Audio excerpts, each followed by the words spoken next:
విభిన్నకాలం ఉంటాడు ఈశ్వరుడు. కుండలము అనగా చూపెట్టిన పోగునర్థం.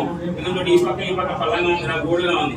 రింగు అనమాట, చూపెట్టిన రింగు. కుండలము కుండలేశ్వరుడు సముద్రుడి ప్రాంతానికి వచ్చి గోదావరి బహుమతికి ఇచ్చాడు. ఇస్తే గోదావరిలో సముద్రుడు నాథ నన్ను అలంకరించుకోమని ఇచ్చారు. నేను అలంకరించుకోవడం కాదు, మనిద్దరం కలిసిన ప్రాంతం, ఈ ప్రాంతం అందరి జ్ఞాపకార్థం, లోక కళ్యాణార్థమై మానవులు పూజ చేసుకోవడం కోసం, నది ఒడ్డున రెండవ దేవతలు పూజ చేసుకోవడం కోసం నది గర్భంలో ప్రతిష్ఠ చేయమని కోరింది.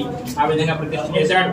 చేసిన నదిలో స్నానం చేశాడు. ఆయన స్నానం చేయగా ఆయన వృద్ధాప్యం పోయి యవ్వనం వచ్చింది. ఈ క్షేత్ర మహత్యం ఏమిటయ్యా?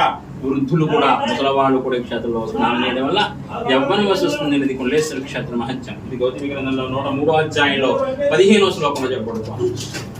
ఇంకా బ్రహ్మాండ పురాణం, భీమఖండం, చంద్రశేఖరాష్టకం, కాశీఖండం, కళ్యాణ ప్రకరణ, మొత్తం 5-6 రకాల పురాణాల్లో ఏం చెప్తుందంటే నదీ స్నానం చేసి స్వామివారిని దర్శనం చేసుకోమని. నదిలో స్నానం చేయడం వల్ల అనంతం కుండలాభనం.